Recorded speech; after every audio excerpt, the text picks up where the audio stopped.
Zona Cero. Entramos en nuestros monográficos Zona Cero y atención porque hoy vamos a hablar un poquito de criptozoología, de leyendas tradicionales, de asuntos que se comentaron a finales del siglo XIX, un siglo muy victoriano, y desde luego en el Reino Unido no se habló de otra cosa sino del demonio de Devonshire. Atención, que esto lo controla muy bien Jesús Callejo. ¿Qué tal? Buenas noches. ¿Qué tal? Muy buenas noches. Tú eres el demonio de Devonshire, me temo. Has ido dejando huellas por ahí. Voy dejando huellas así como el demonio de Devonshire. A 20 centímetros, punto. Yo la verdad es que no sé cómo podían llamarle el demonio cuando nunca se la llegó a ver, porque los únicos testimonios que existen de este críptido, vamos a llamarle críptido, ¿no? Como un animal criptozoológico que nunca se llegó a descubrir, solo iba dejando huellas, porque cuando aparece en el invierno de 1885, eso es lo que aparentemente se ve, y todo indicaba de que era una broma, ¿no? Que se vean unas huellas longitudinales, lo cual demostraba que el bicharraco debía ser cojo, que iba a la pata coja o que iba dando saltos, pues todo parecía que era una broma monumental.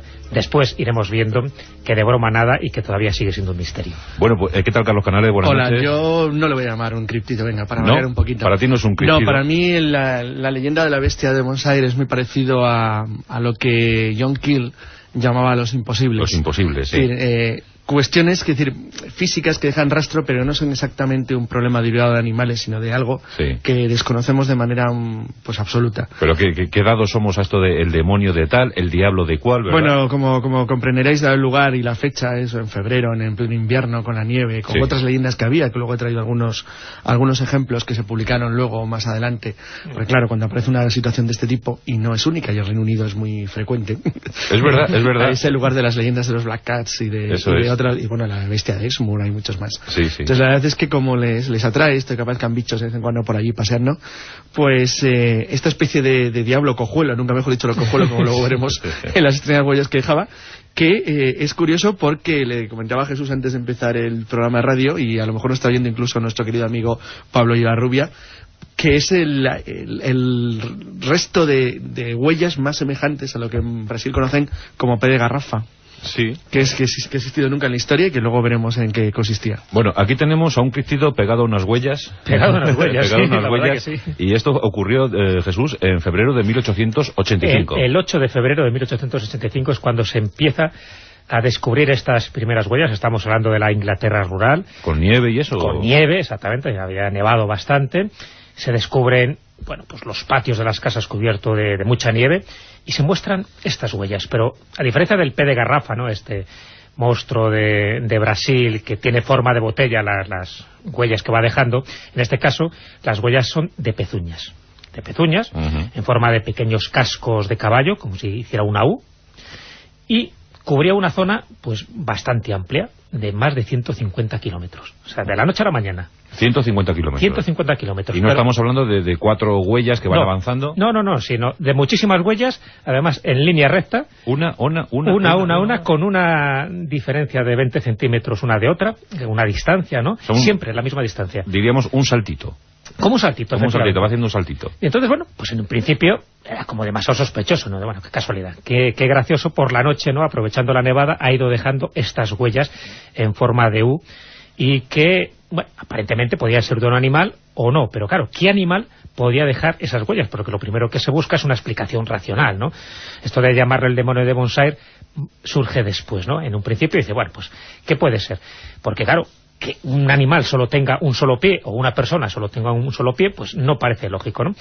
Bueno, el hecho es que se descubren 18 comunidades diferentes de esa Inglaterra rural de finales del siglo XIX. Las huellas trazan una senda a través de campos, de corrientes de agua, pero aquí está lo más curioso. Suben paredes e incluso se las ve encima de los tejados. Siempre en línea recta, plom, como si no se detuviera con ningún obstáculo. Incluso si había una tapia, no pasaba nada. Se detenían en la tapia y seguían en el siguiente tramo, ¿no? Y esas huellas quedaban impresas en la nieve. La nieve. Que se pierden, ¿no? Claro. Lo curioso es que se van siguiendo, pero claro, lo sorprendente es que el obstáculo no impedía a ese, vamos a llamarle bicho, y que luego se denomina el demonio de Devonshire, no le impedía continuar, cuando lo lógico es decir, bueno, bordea la casa, bordea la tapia, o intenta pasar el río por el puente, pero no, justo en la misma orilla del río, y ríos con 3 kilómetros de anchura, y luego vuelven a aparecer las huellas más allá, Bueno, esto empieza a desconcertar a la gente. Esto ocurrió en una noche. Sí, en una noche. Sí. Lo que pasa es que aparece después más tarde, pero cuando empieza a surgir el primer caso es en la mañana del 8 de febrero de 1885. 150 kilómetros recorridos, Carlos, eso dio para mucho comentario, ¿no? Es una barbaridad porque una de las marcas de huellas ocupaban 3,5 kilómetros y con solo 15 centímetros de diámetro. La verdad es que era muy extraño. Esto ocurrió en la desembocadura del río Exe y llamó tanto la atención que cuando el 16 de febrero, unos días después, el London Times, un periódico, publica las primeras informaciones, que luego la más conocida información es la del Illustrated London News, pero eso es posterior. En principio, la publicación en el periódico ya alarmó a todo el mundo, porque en aquel entonces la Illustrated London News era una revista muy conocida, tenía una enorme difusión, y eso, pues llamó la atención de una sociedad acostumbrada en aquel entonces a dominar y explorar los terrenos más desconocidos del mundo, donde se encontraban que en su propia casa aparecía algo que no podían controlar. El problema se fue agravando por una de las meteduras de pata para mí más sorprendentes de los científicos del siglo XIX, y es que Sir Richard Owen, que era, no solamente un gran paleontólogo, fue el que acuñó la palabra dinosaurio, que lo dice ya todo, dijo que, sin duda alguna, nada más examinar las huellas, que aquello tenía que ser obra de un grupo de tejones. Claro, las risas oyeron hasta en Groenlandia. Porque, decir, salvo que los tejones fueran saltando con el hocico a golpes de 20 centímetros... Y de forma muy coordinada. Pues exacto, pues y sobre todo, si un tejón era capaz, un grupo de tejones, de recorrerse 150 kilómetros, pues la verdad es que era algo para empezar a estudiar los tejones como una especie muy diferente. Hombre, también se habló de bromistas, es verdad. Sí, pero bromistas con un esfuerzo de dedicación que era casi increíble. Sí. De hecho, lo más sorprendente del caso de la bestia de Devonshire, aparte que no la vio nunca nadie, era el extraordinario talento acrobático que tenían que tener los bromistas, porque el problema de una broma sobre la nieve lo entiende cualquiera que haya andado sobre nieve profunda, y es que te hundes, y eso cansa muchísimo, es agotador. 150 kilómetros en una noche, recordemos. Era muy complicado, y sobre todo, ¿cómo se generaban entonces las huellas en los tejados? Es decir, la verdad es que había una serie de elementos extraños que nunca han tenido respuesta ni han podido ser solucionados. ¿Qué es lo que hizo que los investigadores de la Illustrated London News, como luego comentaré, se dedicaran a hacer una pequeña investigación a ver si eso había ocurrido en el pasado y en qué condiciones? Si había algún tipo de similitud o si había otros casos en el mundo que pudieran ser comparables. ¿Y encontraron referencias? Sí, ahora os contaré unas cuantas, pero aquí lo interesante es que esto generó una cierta, entre broma, obviamente, e inquietud. Inquietud por una sencilla razón. Porque los ingleses normalmente, y en eso son un pueblo, se meten mucho con los franceses, pero son bastante parecidos. Los ingleses son bastante chauvinistas. Es decir, intentan apropiarse de cualquier cosa rara. Es decir, si hay fantasmas, los suyos son los mejores. Sí. Sin embargo, en este caso no. En este caso intentaron buscar una comparación de cualquier manera. Entonces, la gran discusión es si lo hicieron por dos vías que ambas van mucho con su carácter. A, porque de verdad estaban preocupados, o B, porque no querían que se rieran de ellos en todo el mundo. Entonces, uno de los dos motivos les impulsó desde luego a buscar comparaciones o a intentar encontrar alguna prueba de que eso había ocurrido y luego sacar un catálogo. La verdad es que aquella Inglaterra, aquel Reino Unido victoriano, ¿verdad?, dio mucho juego, mucha inspiración, grandes autores, leyendas por doquier. Hombre, y en esa época estaba a punto de aparecer Jack el Destripador. Stevenson nos había hablado de los ladrones de tumbas. Bueno, sí, es verdad. Como tú decías... Y pronto iban a falsificar el cráneo de Piltdown. Sí.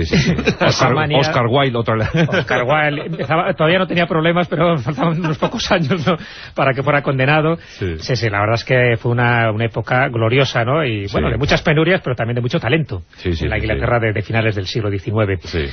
Y es verdad esa manía de empezar a llamar a este tipo de animal, que no se conocía muy bien sus huellas, como demonio, ¿no? Que no es el único caso, ¿no? En este caso el demonio de Devonshire, pero es verdad que cuando se analizan otros casos de criptozoología se habla del demonio de Dover, en este caso en Massachusetts, o como no, el famoso y conocido demonio de Jersey, ¿no?, que incluso Expediente X le dedicó un capítulo, otrora.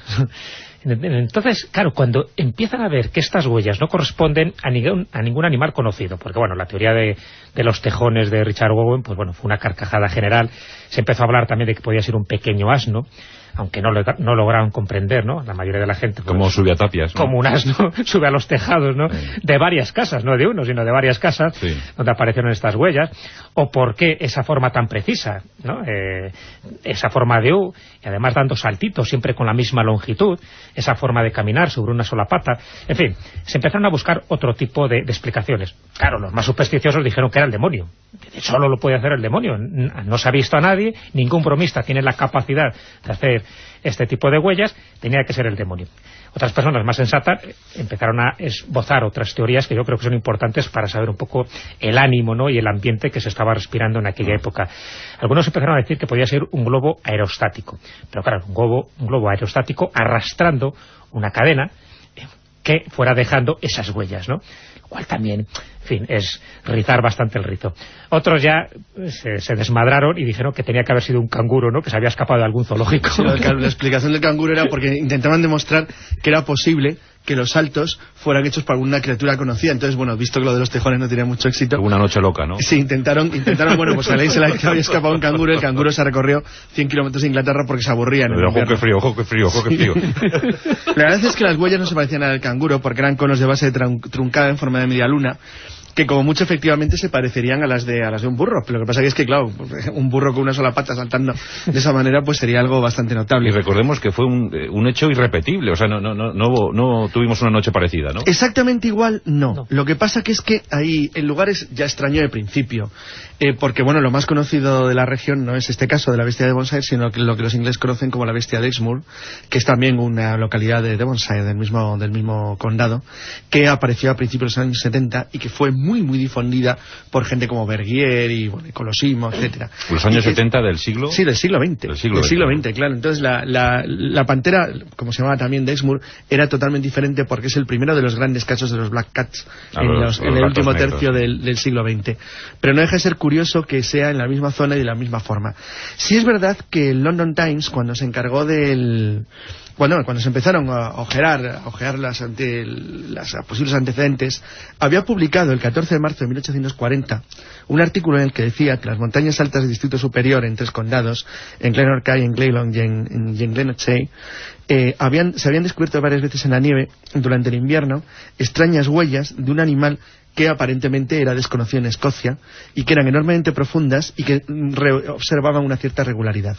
Debido a que estos se encontraban en condados de las zonas altas, de las tierras altas, las Highlands, y que era mucho más difícil llegar, pues bueno, las noticias de lo que ocurría en el norte de Escocia no habían sido más conocidas. Sin embargo, sí había referencias. A partir de ahí, The Illustrated London News inició una serie de investigaciones para intentar ver si eso era una locura pasajera de Devonshire o si por el contrario había algo que se pudiera asimilar o algo parecido, algo que pudiera dar alguna pista sobre si esto era frecuente. Lo cierto es que solamente en su propio territorio descubrieron que en Scarborough, en 1065, habían aparecido también unas extrañas huellas monstruosas que exactamente había ocurrido en York durante el reinado de Ricardo Corazón de León en 1189 y exactamente igual en 1205. Pero es que además encontraron una historia de un monje benedictino que se llama Flavelius en Epinay, que decía que unos demonios habían dejado unas enormes huellas durante una tormenta en el año 943. Y exactamente igual existía otra leyenda de un abad inglés que se llamaba Ralph de Coggeshall, que decía que ese fenómeno había ocurrido también más al norte en Yorkshire. Exactamente igual hay una historia japonesa del año 929, pero en el propio Palacio Imperial, de una extraña bestia que dejó unas huellas en el invierno de un animal aparentemente desconocido. Bueno, a partir de ahí se podía seguir, porque Fortean Times ha seguido luego, obviamente, hay montones de investigaciones y los grupos de asociaciones forteanas y demás han identificado a montones de huellas de estas misteriosas que para gente como Fort significaba un apartado entero, que era huellas de animales desconocidos, que eran todo un subapartado. ¿Y alguna en ese tiempo en el continente, en el viejo continente? ¿O? Sí, posteriormente surgen, porque claro, se empieza a tirar de hemeroteca. Recordemos que esta noticia, cuando empieza a ser conocido, es gracias a Charles Fort. Charles Fort es uno de los que la recoge y el que le da cajitas de zapatos con sus interminables fichas, que al final casi quema todas, ¿no? Los recortes. Pero fue una de las que recogió. Y entonces fue de las que él fue anotando. No tuvo tiempo para anotar otras posteriores, pero que de alguna forma nos está indicando de que estamos hablando de un fenómeno muy esporádico, pero que de vez en cuando vuelve a ocurrir, ¿no? La última vez fue en el año 94. En el Devonshire, la última vez que apareció... En Devonshire, exactamente, apareció en 1950, ¿no? Y después un poco esta que está comentando ahora Carlos. Otra cosa es saber si son exactamente las mismas huellas, o habría que descartar esos bromistas, porque ya sabes que muchas veces se abonan un poco a ese campo ya forteano, decir, bueno, pues como ya ya hay un antecedente, vamos a crear más huellas. Pero, por ejemplo, sí están registradas huellas parecidas en Nueva Zelanda en el año 1886, en las playas de Nueva Jersey en Estados Unidos en 1908, en Bélgica en 1945, en las laderas del volcán Etna en Sicilia en 1970, en fin, todas ellas incluidas estas de Devonshire que acabamos de decir. En ninguno de los casos señalados fue posible establecer el origen de estas desconcertantes marcas, es decir, no se sabía a qué animal, hay que a qué tener bicho podían en cuenta corresponder. que en el año 88, durante la última gran aparición de gatos negros en Devonshire, el que entonces era ministro de Agricultura llegó a enviar a los marines reales y a un grupo de francotiradores para intentar acabar en las colinas con lo que era una bestia. Yo creo que eso lo hicieron a propósito para luego concluir 2 años después en la investigación que todas las leyendas de los Big Cats o de los Black Cats en Devonshire que eran leyendas. Claro, no tiene ningún problema en movilizar al ejército, ¿eh? Sí, no lo hicieron, ¿no? Pero es una manera de demostrarlo. Bueno, pues si no existe, no existe. Entonces, la conclusión oficial, que es de 2 años después, sí dijo que no había, por supuesto, nada y que las huellas eran o un fraude o que correspondían a un mito. Lo que pasa es que volvió a aparecer de nuevo algo muy parecido 4 años después. Pero en 1885, cuando ocurre este suceso del demonio de Devonshire y ya se descarta el asunto de los tejones, sí. Ya se queda así, la cosa inconclusa, nadie resuelve nada, ¿no? Sí, prácticamente es un enigma que surge ese mismo día, porque ya digo, posteriormente surgen otros tipos de huellas, pero esas huellas se sabía que eran falsificadas, es decir, no tienen ninguna relación con estas.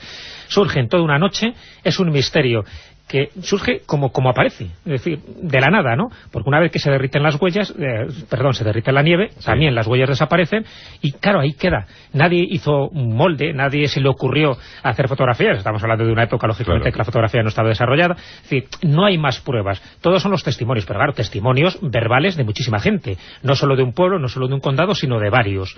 Entonces, ahí queda, ¿no? Como de esos casos criptozoológicos, animalescos si quieres, ese demonio de Devonshire, que bueno, pues está muy bien, porque decir demonios no decir nada, ¿no? Porque en definitiva, cuando parece que no hay una autoría humana ni de un animal, pues es más fácil atribuirlo a una entidad sobrenatural, y en este caso el demonio, pero demonio sin hacer daño a nadie, o sea que en este caso no hay ningún tipo de sangre ni de... ¿Y aquí en España recordáis algún caso parecido? En España se ha hecho, dentro de esa hemeroteca, cuando se empezó a investigar aquel caso, se recordó uno que ocurrió en 1840, lo que pasa es que sí me gustaría adentrarme un poco en esa historia, uno en 1840 que se encontraron huellas similares en, comenta esa noticia, ¿no?, en la cordillera de Galicia, pero no especifican nada más, ¿no?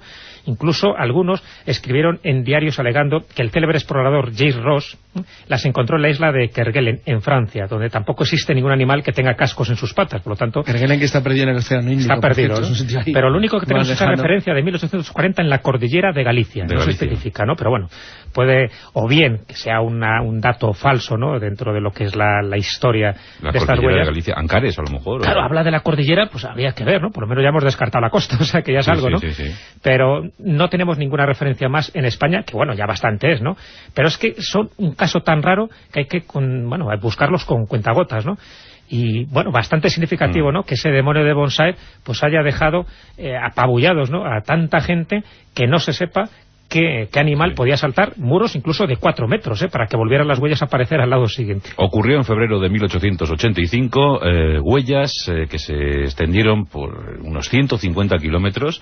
La gente lo comentó, los científicos vertieron sus opiniones, pero lo cierto es que nadie ha sido capaz de resolver este enigma que nos dejó el siglo XIX.